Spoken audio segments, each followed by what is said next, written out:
Welcome to the second segment of the Lankavantara Sutra. A transformative journey awaits.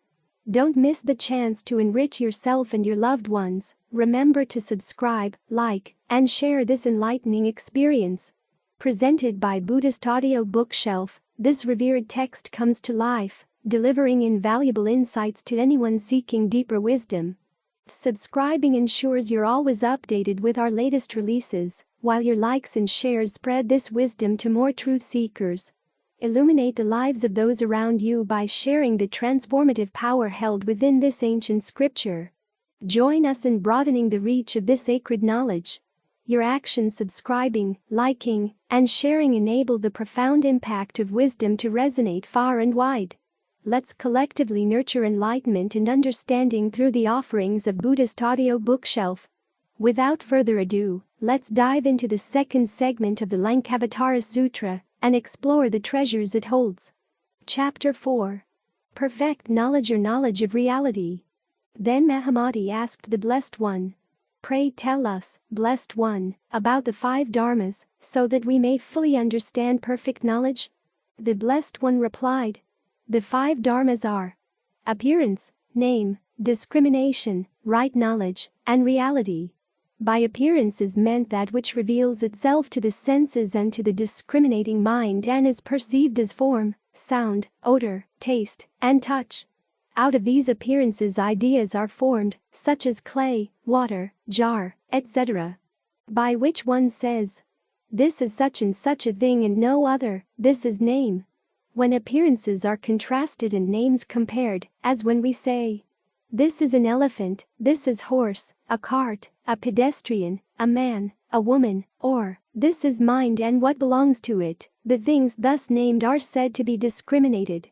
As these discriminations come to be seen as mutually conditioning, as empty of self-substance, as unborn, and thus come to be seen as they truly are, that is, as manifestations of the mind itself, this is right knowledge. By it the wise cease to regard appearances and names as realities. When appearances and names are put away and all discrimination ceases, that which remains is the true and essential nature of things, and, as nothing can be predicated as to the nature of essence, it is called the suchness of reality. This universal, undifferentiated, inscrutable suchness is the only reality, but it is variously characterized as truth, mind essence, transcendental intelligence, noble wisdom, etc. This Dharma of the imagelessness of the essence nature of ultimate reality is the Dharma which has been proclaimed by all the Buddhas, and when all things are understood in full agreement with it, one is in possession of perfect knowledge and is on his way to the attainment of the transcendental intelligence of the Tathagatas.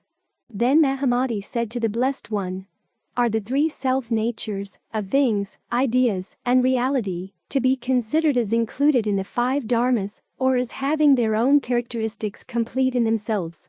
The Blessed One replied, "The 3 self-natures, the 8-fold mind system, and the 2-fold egolessness are all included in the 5 Dharmas.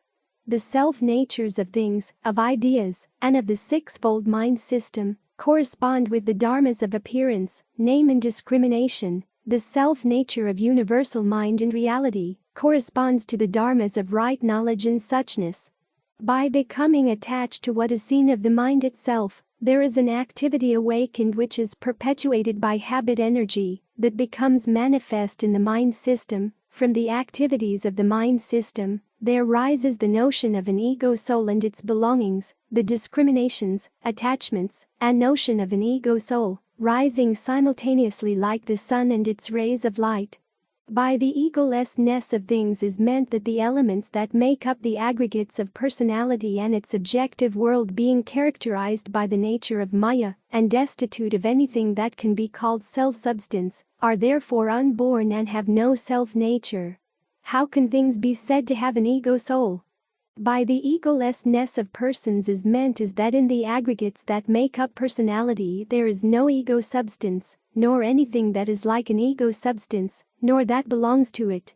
The mind system, which is the most characteristic mark of personality, originated in ignorance, discrimination, desire, and deed, and its activities are perpetuated by perceiving, grasping, and becoming attached to objects, as if they were real.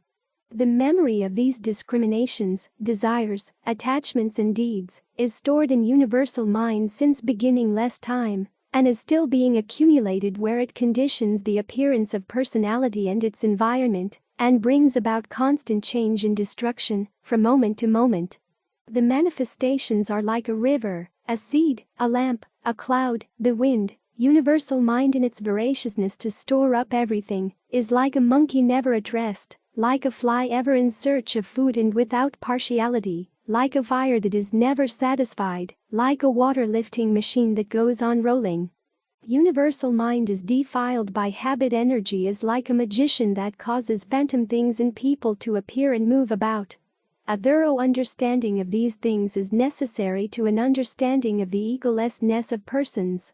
There are 4 kinds of knowledge: appearance knowledge, relative knowledge, perfect knowledge, and transcendental intelligence. Appearance knowledge belongs to the ignorant and simple-minded who are addicted to the notion of being and non-being, and who are frightened at the thought of being unborn.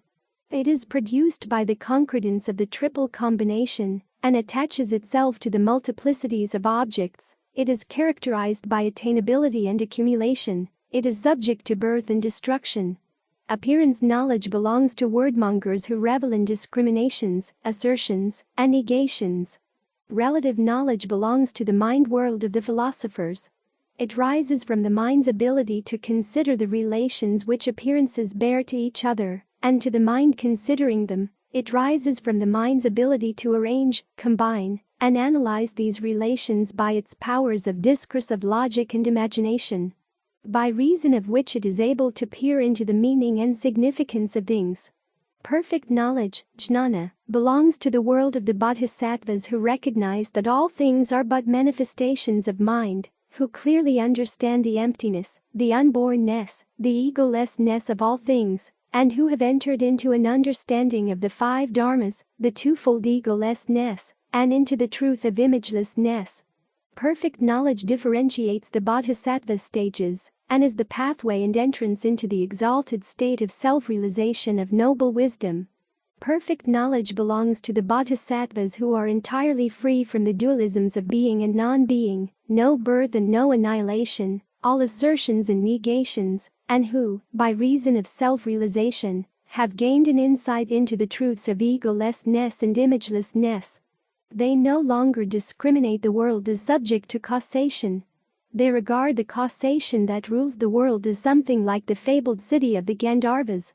To them the world is like a vision and a dream. It is like the birth and death of a barren woman's child. To them there is nothing evolving and nothing disappearing. The wise who cherish perfect knowledge may be divided into 3 classes: disciples, masters and arhats. Common disciples are separated from masters as common disciples continue to cherish the notion of individuality and generality. Masters rise from common disciples when, forsaking the errors of individuality and generality, they still cling to the notion of an ego soul, by reasons of which they go off by themselves into retirement and solitude. Arhats rise when the error of all discrimination is realized. Error being discriminated by the wise turns into truth by virtue of the turning about that takes place within the deepest consciousness. Mind, thus emancipated, enters into perfect self-realization of noble wisdom. But, Mahamati, if you assert that there is such a thing as noble wisdom, it no longer holds good, because anything of which something is asserted thereby partakes of the nature of being, and is thus characterized with the quality of birth. The very assertion, "all things are unborn," destroys the truthfulness of it. The same is true of the statements, "all things are empty," and "all things have no self-nature." Both are untenable when put in the form of assertions. But when it is pointed out that all things are like a dream and a vision, it means that in one way they are perceived, and in another way they are not perceived. That is, in ignorance they are perceived, but in perfect knowledge they are not perceived. All assertions and negations being thought constructions are unborn. Even the assertion that universal mind and noble wisdom are ultimate reality is thought construction and, therefore, is unborn. As things there is no universal mind, there is no noble wisdom, there is no ultimate reality. The insight of the wise who move about in the realm of imagelessness and its solitude is pure. That is, for the wise all things are wiped away, and even the state of imagelessness ceases to exist. Chapter 5. The Mind System. Then Mahamati said to the Blessed One, "Pray tell us, Blessed One, what is meant by the mind, Siddha?" The Blessed One replied, "All things of this world, be they seemingly good or bad, faulty or faultless, effect-producing or not effect-producing, receptive or non-receptive, may be divided into two classes: evil outflowings and the non-outflowing good.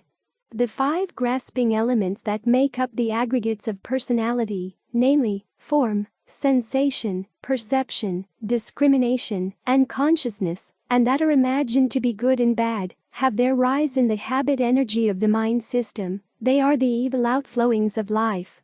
The spiritual attainments and the joys of the samadhis and the fruitage of the samapatis that come to the wise through their self-realization of noble wisdom, and that culminate in their return and participation in the relations of the triple world, are called the non-outflowing good. The mind system, which is the source of the evil outflowings, consists of the 5 sense organs and their accompanying sense minds, vijnanas, all of which are unified in the discriminating mind, manovijnana. There is an unending succession of sense concepts flowing into this discriminating or thinking mind, which combines them and discriminates them and passes judgment upon them as to their goodness or badness. Then follows aversion to or desire for them and attachment indeed. Thus the entire system moves on continuously and closely bound together. But it fails to see and understand that what it sees and discriminates and grasps is only a manifestation of its own activity, and has no other basis, and so the mind goes on erroneously perceiving and discriminating differences of forms and qualities, not remaining still even for a minute. In the mind system there are 3 modes of activity distinguishable: the sense minds functioning while remaining in their original nature, the sense minds as producing effects, and the sense minds as evolving. By normal functioning, the sense minds grasp appropriate elements of their external world, by which sensation and perception arise at once and by degrees in every sense organ and every sense mind, in the pores of the skin, and even in the atoms that make up the body, by which the whole field is apprehended like a mirror reflecting objects. And not realizing that the external world itself is only a manifestation of mind. The second mode of activity produces effects by which these sensations react on the discriminating mind to produce perceptions, attractions, aversions, grasping, deed and habit. The third mode of activity has to do with the growth, development and passing of the mind system, that is, the mind system is in subjection to its own habit energy accumulated from beginningless time, as for instance, the I-ness in the I that predisposes it to grasp and become attached to multiple forms and appearances. In this way the activities of the evolving mind system by reason of its habit energy stirs up waves of objectivity in the face of universal mind, which in turn conditions the activities and evolvement of the mind system.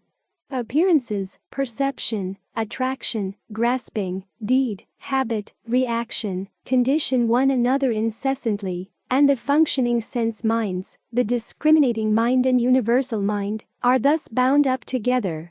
Thus, by reason of discrimination of that which by nature Maya-like and unreal false imagination and erroneous reasoning takes place, action follows and its habit energy accumulates, thereby defiling the pure face of universal mind, and as a result, the mind system comes into functioning, and the physical body has its genesis.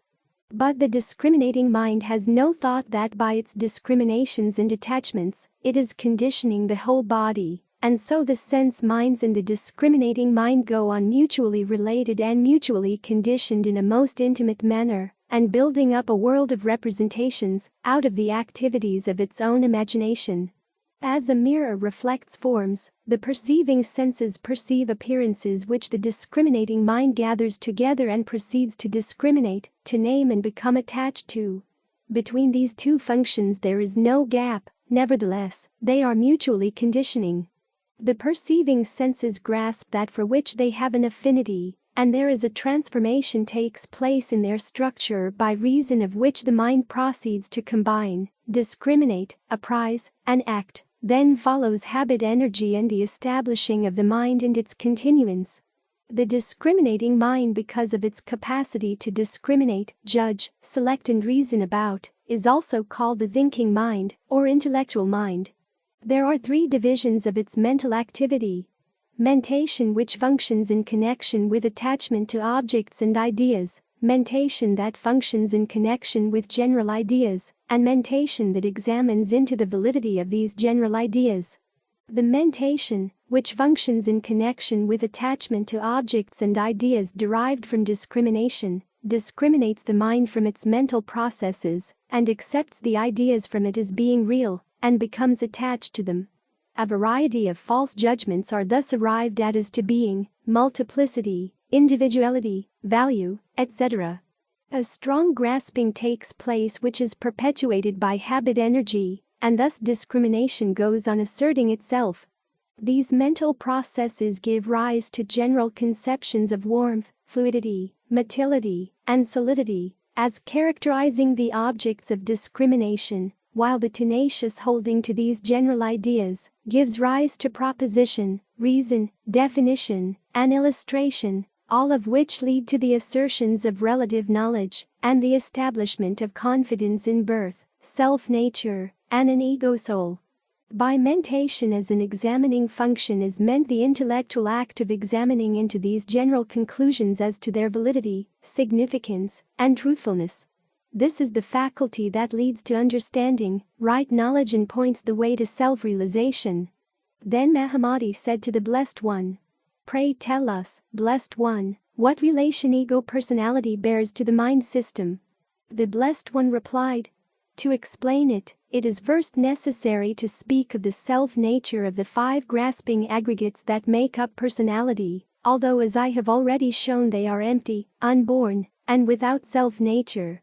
These five grasping aggregates are form, sensation, perception, discrimination, consciousness. Of these, form belongs to what is made of the so-called primary elements, whatever they may be. The four remaining aggregates are without form and ought not to be reckoned as four, because they merge imperceptibly into one another. They are like space, which cannot be numbered. It is only due to imagination that they are discriminated and likened to space. Because things are endowed with appearances of being, characteristic marks, perceivableness, abode, work, one can say that they are born of effect-producing causes, but this cannot be said of these four intangible aggregates, for they are without form and marks. These four mental aggregates that make up personality are beyond calculability, they are beyond the four propositions, they are not to be predicated as existing or as not existing, but together they constitute what is known as mortal mind. They are even more Maya-like and dream-like than are things. Nevertheless, as discriminating mortal mind they obstruct the self-realization of noble wisdom. But it is only by the ignorant that they are enumerated and thought of as an ego personality. The wise do not do so. This discrimination of the five aggregates that make up personality and that serve as a basis for an ego soul and ground for its desires and self-interests must be given up, and in its place the truth of imagelessness and solitude should be established.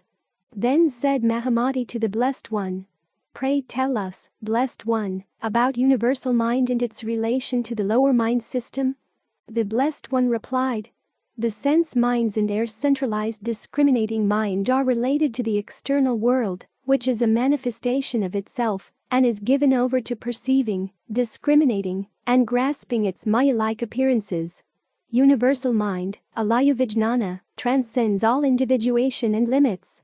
Universal mind is thoroughly pure in its essential nature, subsisting unchanged and free from faults of impermanence, undisturbed by egoism, unruffled by distinctions, desires and aversions.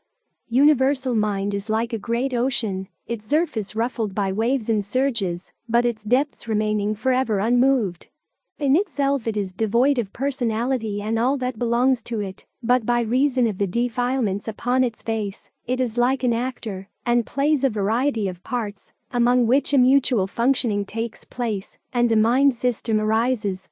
The principle of intellection becomes divided and mind, the functions of mind, the evil outflowings of mind, take on individuation. The sevenfold gradation of mind appears, namely, intuitive self-realization, thinking, desiring, discriminating, seeing, hearing, tasting, smelling, touching, and all their interactions and reactions take their rise. The discriminating mind is the cause of the sense minds and is their support, and with them is kept functioning as it describes and becomes attached to a world of objects, and then, by means of its habit energy, it defiles the face of universal mind. Thus universal mind becomes the storage and clearinghouse of all the accumulated products of mentation and action since beginningless time. Between universal mind and the individual discriminating mind is the intuitive mind, manas, which is dependent upon universal mind for its cause and support, and enters into relation with both. It partakes of the universality of universal mind, shares its purity, and like it, is above form and momentariness. It is through the intuitive mind that the good non-outflowings emerge, are manifested and are realized. Fortunate it is that intuition is not momentary, for if the enlightenment, which comes by intuition, were momentary, the wise would lose their wiseness, which they do not. But the intuitive mind enters into relations with the lower mind system, shares its experiences and reflects upon its activities. Intuitive mind is one with universal mind by reason of its participation in transcendental intelligence, jnana, and is one with the mind system by its comprehension of differentiated knowledge, vijnana. Intuitive mind has no body of its own, nor any marks by which it can be differentiated. Universal mind is its cause and support, but it is evolved along with the notion of an ego and what belongs to it, to which it clings and upon which it reflects. Through intuitive mind, by the faculty of intuition, which is a mingling of both identity and perceiving, the inconceivable wisdom of universal mind is revealed and made realizable. Like universal mind, it cannot be the source of error. The discriminating mind is a dancer and a magician with the objective world as his stage. Intuitive mind is the wise jester who travels with the magician and reflects upon his emptiness and transiency. Universal mind keeps the record and knows what must be and what may be. It is because of the activities of the discrimination mind that error arises and an objective world evolves, and the nation of an ego soul becomes established. If and when the discriminating mind can be gotten rid of, the whole mind system will cease to function, and universal mind will alone remain. Getting rid of the discriminating mind removes the cause of all error. Then said Mahamati to the Blessed One, "Pray tell us, Blessed One, what is meant by the cessation of the mind system?" The Blessed One replied, "The five sense functions in their discriminating and thinking function have their risings and complete ending from moment to moment. They are born with discrimination as cause, with form and appearance and objectivity closely linked together as condition. The will to live is the mother and ignorance is the father. By setting up names and forms, greed is multiplied, and thus the mind goes on mutually conditioning and being conditioned. By becoming attached to names and forms, not realizing that they have no more basis than the activities of the mind itself, error rises, false imagination as to pleasure and pain rises, and the way to emancipation is blocked. The lower system of sense minds and the discriminating mind do not really suffer pleasure and pain, they only imagine they do. Pleasure and pain are the deceptive reactions of mortal mind as it grasps an imaginary objective world. There are two ways in which the ceasing of the mind system may take place: as regards form, and as regards continuation. The sense organs function as regards form by the interaction of form, contact and grasping, and they cease to function when this contact is broken. As regards continuation, when these interactions of form, contact and grasping cease, there is no more continuation of the seeing, hearing and other sense functions. With the ceasing of these sense functions, the discriminations, grasping and attachments of the discriminating mind cease, and with their ceasing act and deed and their habit energy cease. And there is no more accumulation of karma defilement on the face of universal mind. If the evolving mortal mind were of the same nature as universal mind, the cessation of the lower mind system would mean the cessation of universal mind, but they are different, for universal mind is not the cause of mortal mind. There is no cessation of universal mind in its pure and essence nature. What ceases to function is not universal mind in its essence nature, but is the cessation of the effect-producing defilements upon its face that have been caused by the accumulation of the habit energy of the activities of the discriminating and thinking mortal mind.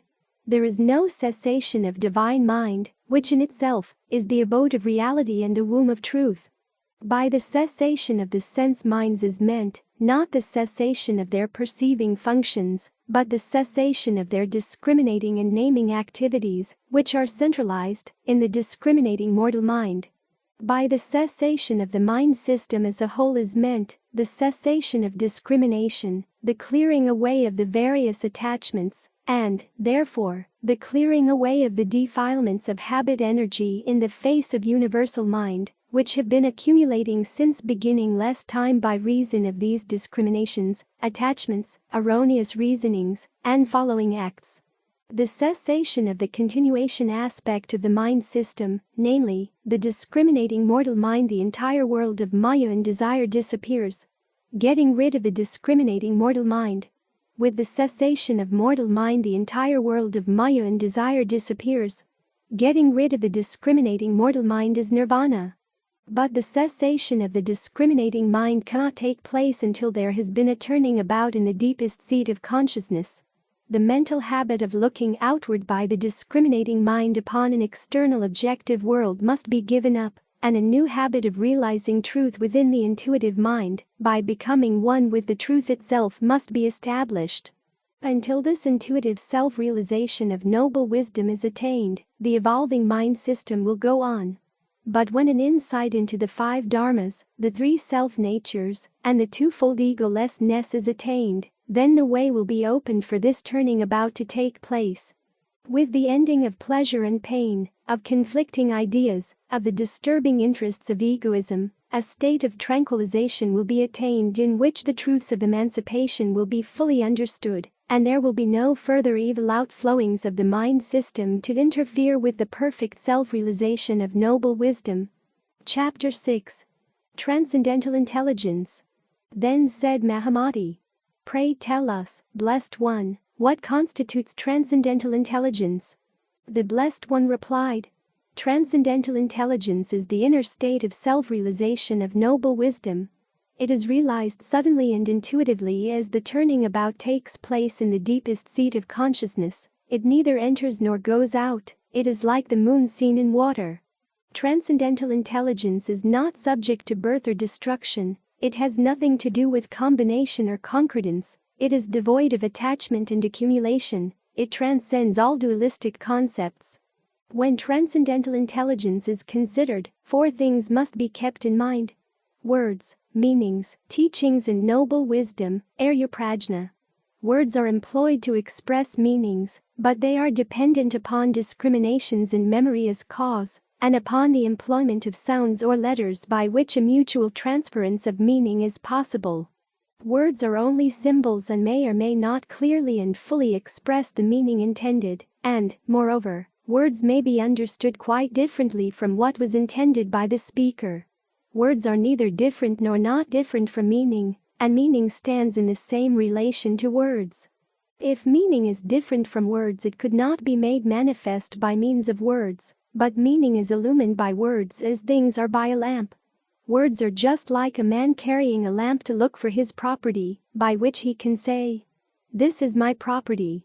Just so, by means of words and speech originating in discrimination, the Bodhisattva can enter into the meaning of the teachings of the Tathagatas, and through the meaning he can enter the exalted state of self-realization of noble wisdom, which, in itself, is free from word discrimination. But if a man becomes attached to the literal meaning of words and holds fast to the illusion that words and meaning are in agreement, especially in such things as nirvana, which is unborn and undying, or as to distinctions of the vehicles, the 5 dharmas, the 3 self-natures, then he will fail to understand the true meaning, and will become entangled in assertions and refutations. Just as varieties of objects are seen and discriminated in dreams and in visions, so ideas and statements are discriminated erroneously and error goes on multiplying. The ignorant and simple-minded declare that meaning is not otherwise than words, that as words are, so is meaning. They think that as meaning has no body of its own, that it cannot be different from words, and, therefore, declare meaning to be identical to words. In this they are ignorant of the nature of words, which are subject to birth and death, whereas meaning is not. Words are dependent upon letters, and meaning is not. Meaning is apart from existence and non-existence, it has no substratum, it is unborn. The Tathagatas do not teach a dharma that is dependent upon letters. Anyone who teaches a doctrine that is dependent upon letters and words is a mere prattler, because truth is beyond letters and words in books. This does not mean that letters and books never declare what is in conformity with meaning and truth, but it means that words and books are dependent upon discriminations, while meaning and truth are not. Moreover, words and books are subject to the interpretation of individual minds, while meaning and truth are not. But if truth were not expressed in words and books, the scriptures, which contain the meaning of truth, would disappear, and when the scriptures disappear, there will be no more disciples and masters and bodhisattvas and Buddhas, and there will nothing to teach. But no one must become attached to the words of the scriptures, because even the canonical texts sometimes deviate from their straightforward course, owing to the imperfect functioning of sentient minds. Religious discourses are given by myself and other Tathagatas in response to the varying needs and faiths of all manner of being, in order to free them from dependence upon the thinking function of the mind system, but they are not given to take the place of the self-realization of noble wisdom. When there is recognition that there is nothing in the world but what is seen of the mind itself, all dualistic discriminations will be discarded, and the truth of imagelessness will be understood, and will be seen to be in conformity with the meaning, rather than with words and letters. The ignorant and simple-minded, being fascinated with their self-imaginations and erroneous reasonings, keep on dancing and leap about, but are unable to understand the discourse by words about the truth of self-realization, much less are they able to understand the truth itself.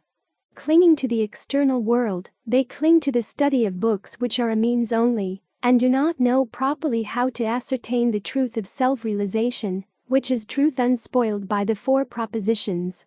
Self-realization is an exalted state of inner attainment which transcends all dualistic thinking, and which is above the mind system with its logic, reasoning, theorizing, and illustrations.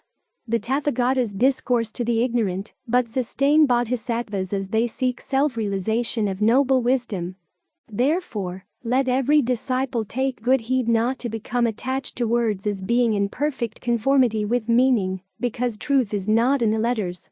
When a man with his fingertip points to something to somebody, the fingertip may be mistaken for the thing pointed at. In the like manner the ignorant and simple-minded, like children, are unable even to the day of their death to abandon the idea that the fingertip of words there is meaning itself. They cannot realize ultimate reality because of their intent, clinging to words, which were intended to be no more than a pointing finger. Words and their discrimination bind one to the dreary round of rebirths into the world of birth and death. Meaning stands alone and is a guide to nirvana.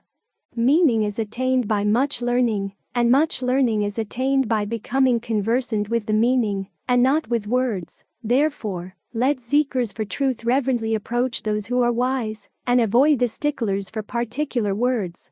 As for teachings, there are priests and popular preachers who are given to ritual and ceremony, and who are skilled in the various incantations and in the art of eloquence. They should not be honored nor reverently attended upon, for what one gains from them is emotional excitement and worldly enjoyment. It is not the Dharma.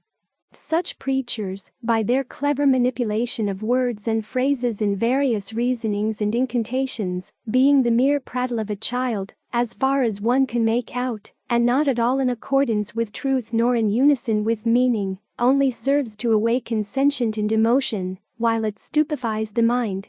As he himself does not understand the meaning of all things, he only confuses the minds of his hearers with his dualistic views. Not understanding himself, that there is nothing but what is seen of the mind, and himself attached to the notion of self-nature and external things, and unable to know one path from another, he has no deliverance to offer others. Thus these priests and popular preachers who are clever in various incantations and skilled in the art of eloquence, themselves never being emancipated from such calamities as birth, old age, disease, sorrow, lamentation, pain and despair, lead the ignorant into bewilderment by means of their various words, phrases, examples, and conclusions. Then there are the materialistic philosophers. No respect nor service is to be shown to them because their teachings, though they may be explained using hundreds of thousands of words and phrases, do not go beyond the concerns of this world and this body, and in the end they lead to suffering. As the materialists recognize no truth as existing by itself, they are split up into many schools, each of which clings to its own way of reasoning. But there is that which does not belong to materialism, and which is not reached by the knowledge of the philosophers who cling to false discriminations and erroneous reasonings, because they fail to see that, fundamentally, there is no reality in external objects. When it is recognized that there is nothing beyond what is seen of the mind itself, the discrimination of being and non-being ceases, and, as there is thus no external world of objective perception, nothing remains but the solitude of reality. This does not belong to the materialistic philosophers, it is the domain of the Tathagatas. If such things are imagined as the coming and going of the mind system, vanishing and appearing, solicitation, attachment, intense affection, a philosophic hypothesis, a theory, an abode, a sense concept, atomic attraction, organism, growth, thirst, grasping, these things belong to materialism, they are not mine. These are things that are the object of worldly interest, to be sensed, handled and tasted. These are things that are the object of worldly interest, to be sensed, handled and tasted. These are the things that attract one, that bind one to the external world. These are the things that appear in the elements that make up the aggregates of personality where, owing to the procreative force of lust, there arise all kinds of disaster, birth, sorrow, lamentation, pain, despair, disease, old age, death. All these things concern worldly interests and enjoyment. They lie along the path of the philosophers, which is not the path of the Dharma. When the true egolessness of things and persons is understood, discrimination ceases to assert itself, the lower mind system ceases to function, the various bodhisattva stages are followed one after another. The bodhisattva is able to utter his 10 inexhaustible vows, and is anointed by all the Buddhas. The bodhisattva becomes master of himself and of all things by virtue of a life of spontaneous and radiant effortlessness. Thus the Dharma, which is transcendental intelligence, transcends all discriminations, all false reasonings, all philosophical systems, and all dualism. Then Mahamati said to the Blessed One, in the scriptures mention is made of the womb of Tathagatahood, and it is taught that that which is born of it is by nature bright and pure, originally unspotted and endowed with the 32 marks of excellence. As it is described, it is a precious gem, but wrapped in a dirty garment soiled by greed, anger, folly and false imagination. We are taught that this Buddha nature immanent in everyone is eternal, unchanging, and auspicious. It is not this, which is born of the womb of Tathagatahood, the same as the soul substance that is taught by the philosophers. The divine Atman as taught by them is also claimed to be eternal, inscrutable, unchanging, and imperishable. Is there, or is there not a difference? The Blessed One replied, no, Mahamati, my womb of Tathagatahood is not the same as the divine Atman as taught by the philosophers. What I teach is Tathagatahood in the sense of Dharmakaya, ultimate oneness, nirvana, emptiness, unbornness, unqualifiedness, devoid of will effort. The reason why I teach the doctrine of Tathagatahood is to cause the ignorant and simple-minded to lay aside their fears as they listen to the teaching of egolessness and come to understand the state of non-discrimination and imagelessness. The religious teaching of the Tathagatas are just like a potter making various vessels by his own skill of hand with the aid of rod, water and thread, out of the one mass of clay, So the Tathagatas by their command of skillful means issuing from noble wisdom, by various terms, expressions, and symbols, preach the twofold egolessness in order to remove the last trace of discrimination that is preventing disciples from attaining a self-realization of noble wisdom. The doctrine of the Tathagata womb is disclosed in order to awaken philosophers from their clinging to the notion of a divine Atman as transcendental personality, so that their minds that have become attached to the imaginary notion of soul as being something self-existent may be quickly awakened to a state of perfect enlightenment. All such notions as causation, succession, atoms, primary elements that make up personality, personal soul, supreme spirit, sovereign God, creator, are all figments of the imagination and manifestations of mind. No, Mahamati, the Tathagata's doctrine of the womb of Tathagatahood is not the same as the philosopher's Atman. The Bodhisattva is said to have well grasped the teaching of the Tathagatas when, all alone in a lonely place, by means of his transcendental intelligence, he walks the path leading to nirvana. Thereon his mind will unfold by perceiving, thinking, meditating, and abiding in the practice of concentration, until he attains the turning about at the source of habit energy. He will thereafter lead a life of excellent deeds. His mind concentrated on the state of Buddhahood, he will become thoroughly conversant with the noble truth of self-realization. He will become perfect master of his own mind. He will be like a gem radiating many colors. He will be able to assume bodies of transformation. He will be able to enter into the minds of all to help them. And, finally, by gradually ascending the stages he will become established in the perfect transcendental intelligence of the Tathagatas. Nevertheless, transcendental intelligence, Jnana, is not noble wisdom, Prajna, itself, only an intuitive awareness of it. Noble wisdom is a perfect state of imagelessness, it is the womb of suchness, it is the all-conserving divine mind, Alaya Vijnana, which in its pure essence, forever abides in perfect patience and undisturbed tranquility. Chapter 7. Self-Realization. Then said Mahamati, "Pray tell us, Blessed One, what is the nature of self-realization by reason of which we shall be able to attain transcendental intelligence?" The Blessed One replied, "Transcendental intelligence rises when the intellectual mind reaches its limit, and, if things are to be realized in their true and essence nature, its processes of mentation, which are based on particularized ideas, discriminations and judgments, must be transcended by an appeal to some higher faculty of cognition, if there be such a higher faculty. There is such a faculty in the intuitive mind, manas, which as we have seen is the link between the intellectual mind and universal mind. While it is not an individualized organ like the intellectual mind, it has that which is much better, direct dependence upon universal mind. While intuition does not give information that can be analyzed and discriminated, it gives that which is far superior, self-realization through identification." Mahamati then asked the Blessed One, saying, "Pray tell us, Blessed One, what clear understandings an earnest disciple should have, if he is to be successful in the discipline that leads to self-realization?" The Blessed One replied, "There are 4 things by the fulfilling of which an earnest disciple may gain self-realization of noble wisdom and become an Bodhisattva Mahasattva. First, he must have a clear understanding that all things are only manifestations of the mind itself. Second, he must discard the notion of birth, abiding and disappearance. Third, he must clearly understand the egolessness of both things and persons. And fourth, he must have a true conception of what constitutes self-realization of noble wisdom. Provided with these 4 understandings, earnest disciples may become bodhisattvas and attain transcendental intelligence. As to the first, he must recognize and be fully convinced that this triple world is nothing but a complex manifestation of one's mental activities, that it is devoid of selfness and its belongings, that there are no strivings, no comings, no goings.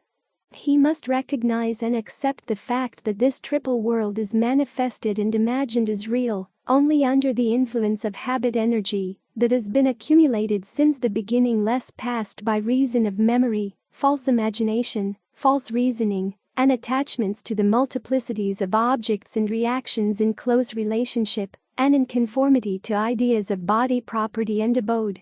As the second, he must recognize and be convinced that all things are to be regarded as forms seen in a vision and a dream, empty of substance, unborn and without self-nature, that all things exist only by reason of a complicated network of causation, which owes its rise to the discrimination and detachment, and which eventuates in the rise of the mind system and its belongings and evolvements. As to the third, he must recognize and patiently accept the fact that his own mind and personality is also mind-constructed, that it is empty of substance, unborn and egoless. With these three things clearly in mind, the Bodhisattva will be able to enter into the truth of imagelessness. As to the fourth, he must have a true conception of what constitutes self-realization of noble wisdom. First, it is not comparable to the perceptions attained by the sense mind, and neither is it comparable to the cognition of the discriminating and intellectual mind. Both of these presuppose a difference between self and not self, and the knowledge so attained is characterized by individuality and generality. Self-realization is based on identity and oneness. There is nothing to be discriminated nor predicated concerning it. But to enter into it, the Bodhisattva must be free from all presuppositions and attachments to things, ideas and selfness. Then said Mahamati to the Blessed One, "Pray tell us, Blessed One, concerning the characteristics of deep attachments to existence, and as to how we may become detached from existence." The Blessed One replied, "When one tries to understand the significance of things by means of words and discriminations, there follow immeasurably deep-seated attachments to existence. For instance, there are the deep-seated attachments to signs of individuality, to causation, to the notion of being and non-being, to the discrimination of birth and death, of doing and of not doing, to the habit of discrimination itself upon which philosophers are so dependent. There are three attachments that are especially deep-seated in the minds of all: greed, anger and infatuation, which are based on lust, fear and pride. Back of these lies discrimination and desire, which is procreative and is accompanied with excitement, avariciousness, and love of comfort and desire for eternal life, and, following, is a succession of rebirths on the five paths of existence, and a continuation of attachments. But if these attachments are broken off, no signs of attachment nor of detachment will remain, because they are based on things that are non-existent. When this truth is clearly understood, the net of attachment is cleared away. But depending upon and attaching itself to the triple combination which works in unison, there is the rising and the continuation of the mind system incessantly functioning, and because of it, there is the deeply felt and continuous assertion of the will to live. When the triple combination that causes the functioning of the mind system ceases to exist, there is the triple emancipation, and there is no further rising of any combination. When the existence and the non-existence of the external world are recognized as rising from the mind itself, then the Bodhisattva is prepared to enter into the state of imagelessness, and therein to see into the emptiness which characterizes all discrimination and all the deep-seated attachments resulting therefrom. Therein he will see no signs of deep-rooted attachment nor detachment. Therein he will see no one in bondage and no one in emancipation, except those who themselves cherish bondage and emancipation, because in all things there is no substance to be taken hold of. But so long as these discriminations are cherished by the ignorant and simple-minded, they go on attaching themselves to them and, like the silkworms, go on spinning their thread of discrimination and enwrapping themselves and others, and are charmed with their prison. But to the wise there are no signs of attachment nor of detachment. All things are seen as abiding in solitude, where there is no evolving of discrimination. Mahamati, you and all the Bodhisattvas should have your abode where you can see all things from the viewpoint of solitude. Mahamati, when you and the other Bodhisattvas understand well the distinction between attachment and detachment, you will be in possession of skillful means for avoiding becoming attached to words, according to which one proceeds to grasp meanings. Free from the domination of words, you will be able to establish yourselves where there will be a turning about in the deepest seat of consciousness, by means of which you will attain self-realization of noble wisdom, and be able to enter into all the Buddha lands and assemblies. There you will be stamped with the stamp of the powers, self-command, the psychic faculties, and will be endowed with the wisdom and the power of the 10 inexhaustible vows, and will become radiant with the variegated rays of the transformation bodies. Therewith you will shine without effort like the moon, the sun, the magic wishing jewel, and at every stage will view things as being of perfect oneness with yourself, uncontaminated by any self-consciousness. Seeing that all things are like a dream, you will be able to enter into the stage of the Tathagatas and be able to deliver the discourses on the Dharma to the world of beings in accordance with their needs, and be able to free them from all dualistic notions and false discriminations. Mahamati, there are 2 ways of considering self-realization, namely, the teachings about it and the realization itself. The teachings as variously given in the 9 divisions of the doctrinal works, for the instructions of those who are inclined toward it, by making use of skillful means and expedients, are intended to awaken in all beings a true perception of the Dharma. The teachings are designed to keep one away from all the dualistic notions of being and non-being and oneness and otherness. Realization itself is within the inner consciousness. It is an inner experience that has no connection with the lower mind system and its discriminations of words, ideas and philosophical speculations. It shines out with its own clear light to reveal the error and foolishness of mind-constructed teachings, to render impotent evil influences from without, and to guide one unerringly to the realm of the good non-outflowings. Mahamati, when the earnest disciple and bodhisattva is provided with these requirements, the way is open to his perfect attainment of self-realization of noble wisdom, and to the full enjoyment of the fruits that arise therefrom. Then Mahamati asked the Blessed One, saying, "Pray tell us, Blessed One, about the one vehicle which the Blessed One has said characterizes the attainment of the inner self-realization of noble wisdom?" The Blessed One replied, "In order to discard more easily discriminations and erroneous reasonings, the bodhisattva should retire by himself to a quiet, secluded place where he may reflect within himself without relying on anyone else, and there let him exert himself to make successive advances along the stages.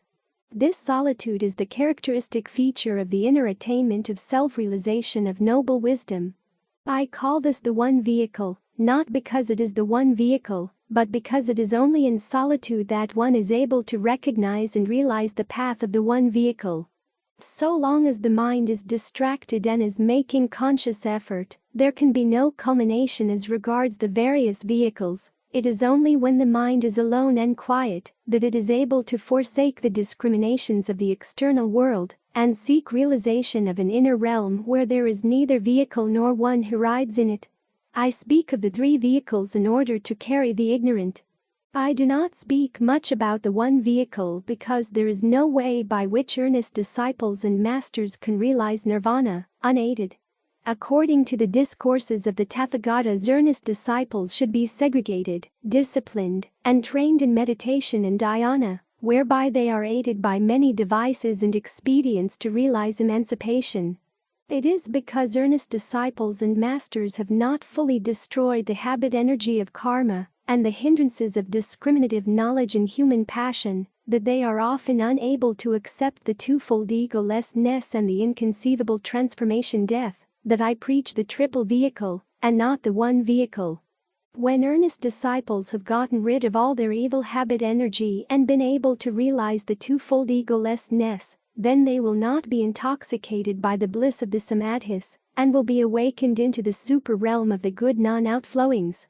Being awakened into the realm of the good non-outflowings, they will be able to gather up all the requisites for the attainment of noble wisdom, which is beyond conception and is of sovereign power. But really, Mahamati, there are no vehicles, and so I speak of the one vehicle. Mahamati, the full recognition of the one vehicle has never been attained by either earnest disciples, masters, or even by the great Brahma. It has been attained only by the Tathagatas themselves. That is the reason that it is known as the one vehicle. I do not speak much about it because there is no way by which earnest disciples can realize nirvana unaided. Then Mahamati asked the Blessed One, saying, What are the steps that will lead an awakened disciple toward the self-realization of noble wisdom? The Blessed One replied, the beginning lies in the recognition that the external world is only a manifestation of the activities of the mind itself, and that the mind grasps it as an external world simply because of its habit of discrimination and false reasoning. The disciple must get into the habit of looking at things truthfully. He must recognize the fact that the world has no self-nature, that it is unborn, that it is like a passing cloud, like an imaginary wheel made by a revolving firebrand, like the castle of the Gandharvas, like the moon reflected in the ocean, like a vision, a mirage, a dream. He must come to understand that mind in its essence nature has nothing to do with discrimination nor causation. He must not listen to discourses based on the imaginary terms and qualifications. He must understand that universal mind in its pure essence is a state of imagelessness. That it is only because of the accumulated defilements on its face that body, property and abode appear to be its manifestations, that in its own pure nature it is unaffected and unaffecting by such changes as rising, abiding and destruction. He must fully understand that all these things come with the awakening of the notion of an ego soul and its conscious mind. Therefore, Mahamati, let those disciples who wish to realize noble wisdom by following the Tathagata vehicle desist from all discrimination and erroneous reasoning about such notions as the elements that make up the aggregates of personality and its sense world, or about such ideas as causation, rising, abiding and destruction, and exercise themselves in the discipline of dhyana that leads to the realization of noble wisdom. To practice dhyana, the earnest disciple should retire to a quiet and solitary place, remembering that lifelong habits of discriminative thinking cannot be broken off easily nor quickly. There are 4 kinds of concentrative meditation: dhyana, the dhyana practiced by the ignorant, the dhyana devoted to the examination of meaning, the dhyana with suchness, tathata, for its object, and the dhyana of the Tathagatas. The dhyana practiced by the ignorant is the one resorted to by those who are following the example of the disciples and masters, but who do not understand its purpose, and, therefore, it becomes still sitting with vacant minds. This dhyana is practiced, also, by those who, despising the body, see it as a shadow and a skeleton full of suffering and impurity, and yet who cling to the notion of an ego, seek to attain emancipation by the mere cessation of thought.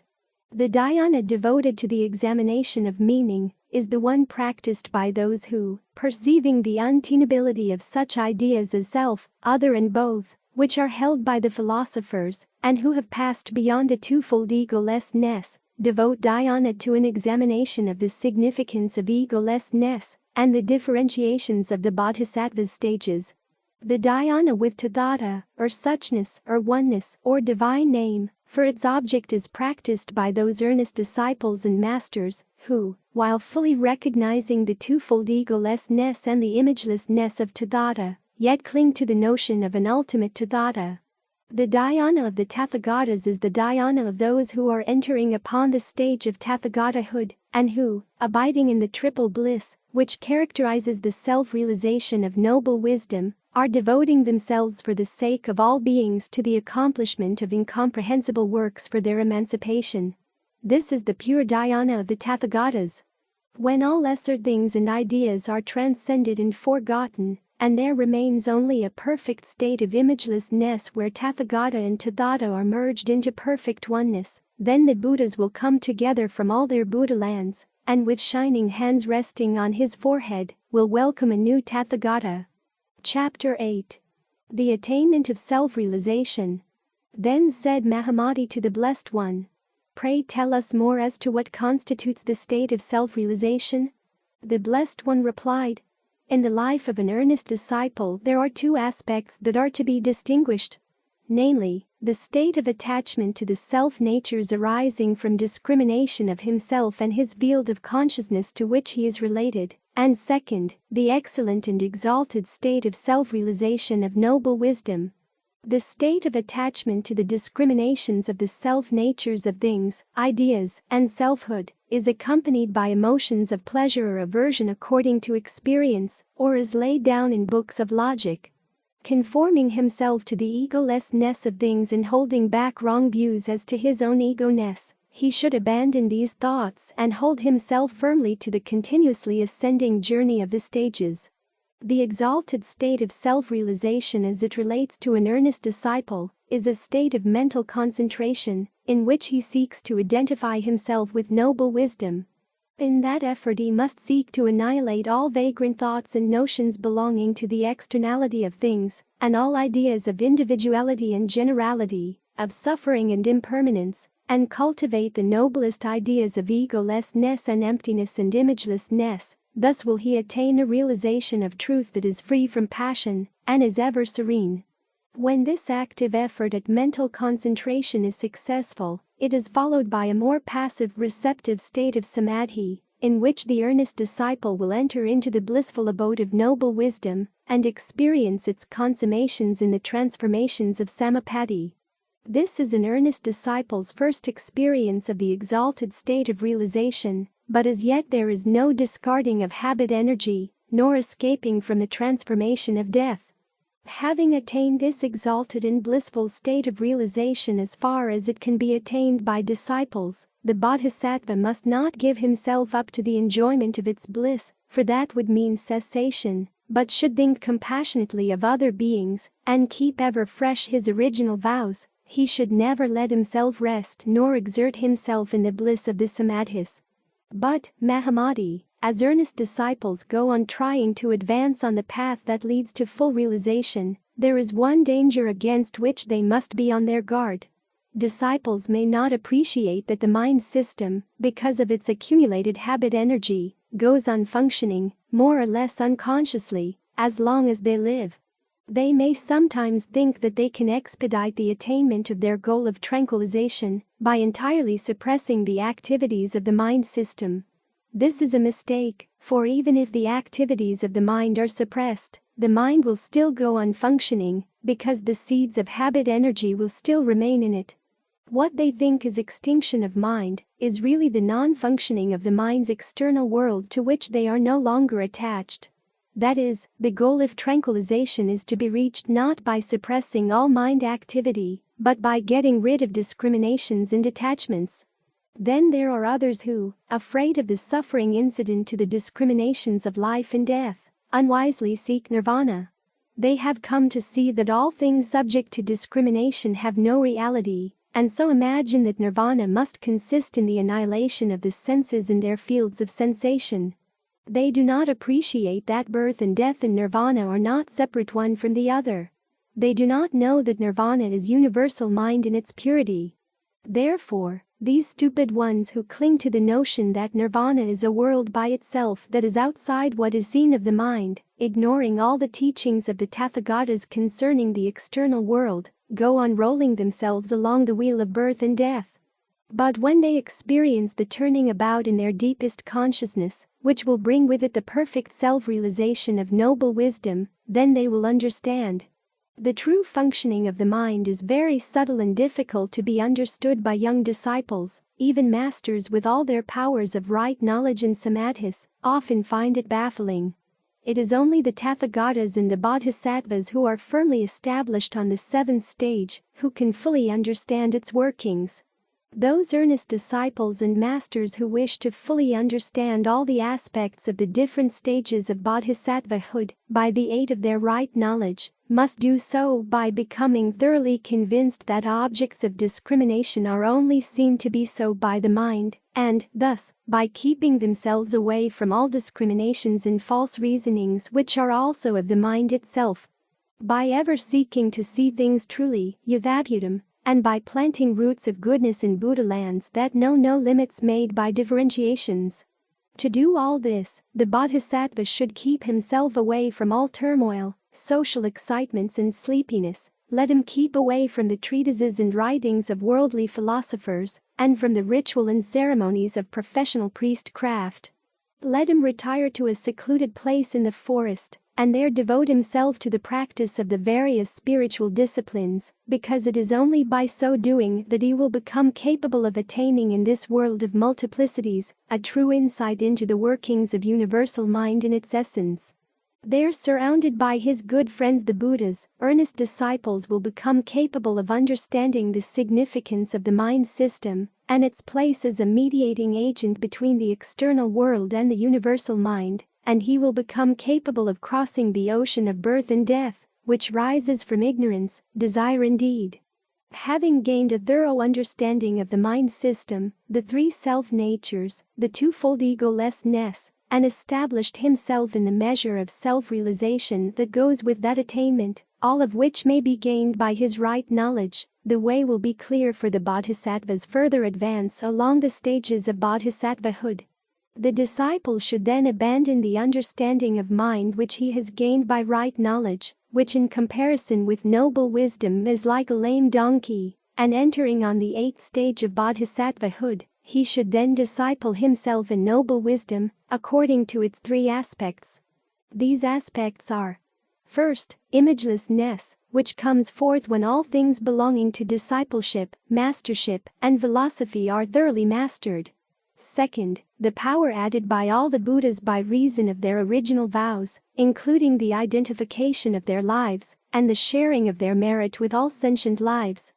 Third, the perfect self-realization that thus far has only been realized in a measure, as the bodhisattva succeeds in detaching himself from viewing all things, including his own imagined ego-ness, in their phenomenality, and realizes the states of samadhi and samapatti, whereby he surveys the world as a vision and a dream, and being sustained by all the Buddhas, he will be able to pass on to the full attainment of the Tathagata stage, which is noble wisdom itself.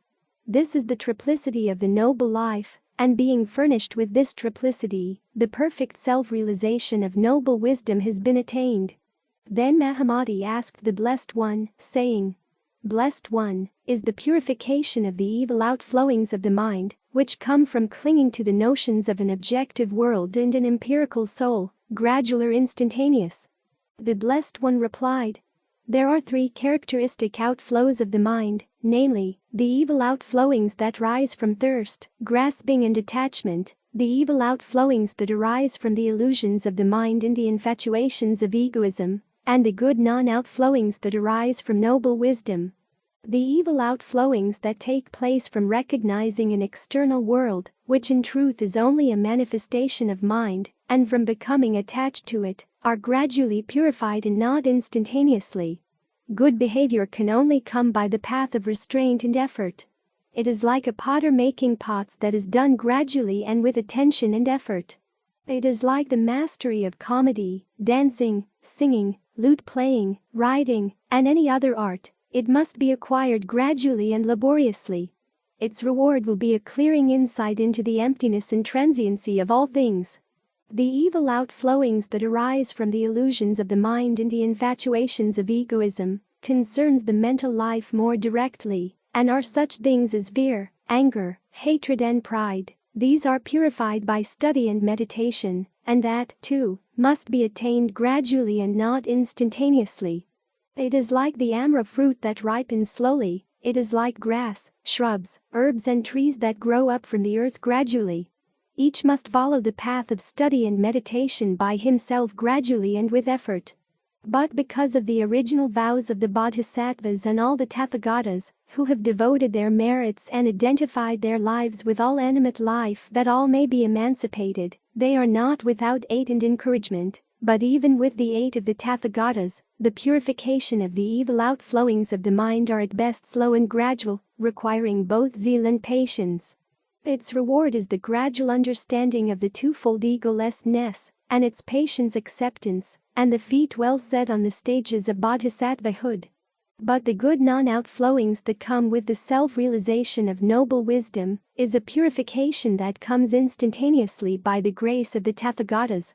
It is like a mirror reflecting all forms and images instantaneously and without discrimination. It is like the sun or moon revealing all forms instantaneously and illuminating them dispassionately with its light. In the same way the Tathagatas lead earnest disciples to a state of imagelessness, All the accumulations of habit, energy and karma that had been collecting since beginningless time because of attachment to erroneous views which have been entertained regarding an ego soul and its external world are cleared away, revealing instantaneously the realm of transcendental intelligence that belongs to Buddhahood. Just as universal mind defiled by accumulations of habit, energy and karma reveals multiplicities of ego souls and their external worlds of false imagination, so universal mind cleared of its defilements through the gradual purifications of the evil outflowing that come by effort, study and meditation, and by the gradual self-realization of noble wisdom, at the long last, like the Dharmata Buddha shining forth spontaneously with the rays that issue from its pure self-nature, shines forth instantaneously.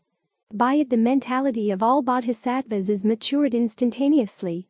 They find themselves in the palatial abodes of the Akanishta heavens, themselves spontaneously radiating the various treasures of its spiritual abundance. The second chapter of the Lankavantara Sutra wraps up, paving the way for the next segment. Subscribing ensures you stay connected for the unfolding wisdom. Your likes and shares hold the key to disseminating Buddha's profound teachings extensively. Let's unite in proliferating this enlightenment, nurturing minds with its profound essence. As we progress to the subsequent part, your backing propels our mission to share these teachings globally. To continue this illuminating journey, subscribe, and your active involvement via likes and shares expands the outreach of Buddha's wisdom. Your participation is valued in our commitment to enlighten minds with the transformative essence of the Lankavantara Sutra.